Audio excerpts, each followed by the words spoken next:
Okay, greetings and welcome back to Vibrational Guidance Over Truth. We're going to see what cards came out in the collective for the confirmation of part one of this video. So right here, confirming on top of the stag, we have, it looks like 4 or more cards. And these are in the reverse. We'll flip these over and see if they're in the upright. They're also in the reverse. So more reversal information that Spirit has provided to clarify the stag energy. And then concerning this Knight of Vessels, we have in the upright, this card is confirmation. So let's go ahead and examine what our confirmations are. First, we have here under the stag card, it says good luck. So we have good luck in the reverse. Auspicious, wishes granted, blessings. So of course in the reverse, this means this is negatively auspicious. Wishes are not being granted and neither are blessings.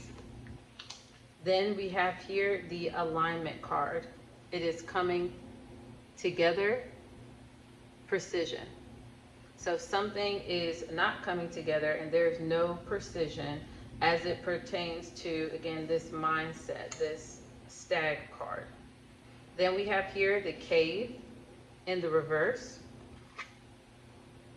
And the cave says retreat, time out, self-care, slow down. So someone is not retreating from this negative stag energy, is not taking a time out, is not engaging in self-care or slowing down. Someone could be potentially speeding up their engagement with this stag energy.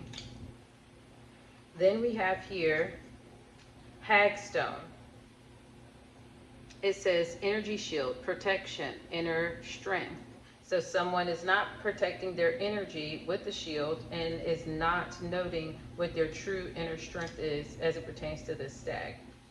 And it makes me want to reread the stag energy, and that we might do to provide clarity. Next we have energy rising, vitality, confidence, power, decisiveness. So someone is not feeling like their vitality, their confidence, their power, and decisiveness is strong and is high, as this card is as beautiful as it is. And then finally here, we have the guardian stone, awakening, progress, initiation. So someone is not feeling awakened, like they're progressing, like they're being initiated. Let us, before we move forward and examine the confirmation, look at the stag meaning again.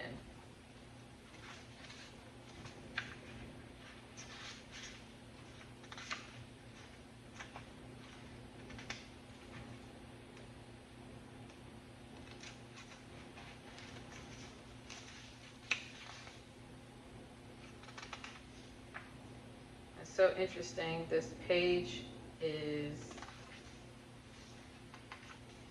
seeming to elude me. Maybe that's a message for someone. Here we are. All right. The stag number 8 again represents the sovereignty of land, universal balance. The land and the king are one, divine intervention, universal law, and judgment. On a personal level, some kind of adjustment or interaction has taken place. The key word here is responsibility. We must, as individuals, constantly observe the rules and regulations of society, and these can fluctuate as the views and knowledge of civilization change. Whether on a political or moral level, we subconsciously know when a realignment of our perceptions is due. This is a time to welcome the justice that has arrived with the coming of spring and the fire creation. Face the coming season with honesty and integrity and trust the right and appropriate action. So that is what the stag card means. All of that I just said in the reverse is the meaning of this card. So again, the concept of forgiveness and reward, natural law, reaping what you have sown, all of that energy is in the reverse. And now finally, with our final oracle confirmation for the King of Vessels card, we have see the beauty in the upright. Gratitude, the sacred is everywhere.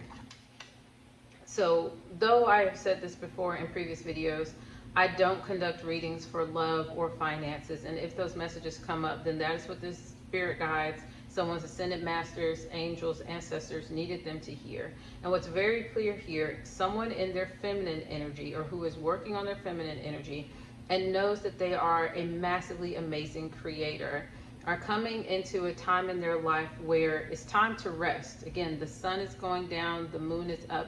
It is clearly time to rest. However, there is a stag energy. There's something about society, something about cultural norms that is pigeonholing, that is stifling this person who is healed or has balanced their feminine energy from being in alignment, from having good luck, from guarding and progressing with their energy improving because of their vitality and focus on self. All of this is not happening for whoever this person in the feminine energy is. But looking at the past, not in a negative way, someone in masculine energy who is typically potentially very cunning, very seductive, good at adorning themselves, smelling good, this individual, when she looks back at the past, there's someone there, and someone potentially needs to be given the opportunity, needs to be heard out, because it says here, see the beauty. That doesn't mean take this person back. It just means look back on this experience with this player type of person, with this very charismatic, cunning type of individual. And I say masculine mainly because those are the terms that came up in the book as I was reading about the Knight of Vessels, the eel card. Be grateful for that experience. The sacred is everywhere. There were so many lessons whoever this is learned from that experience. Take those lessons and move on so that you can restore your energy and your vitality, so that you can shield your energy with strength and strategy, and you can go into your season of slowing down. All right, thank you so much, and I hope this message was able to help someone in the collective.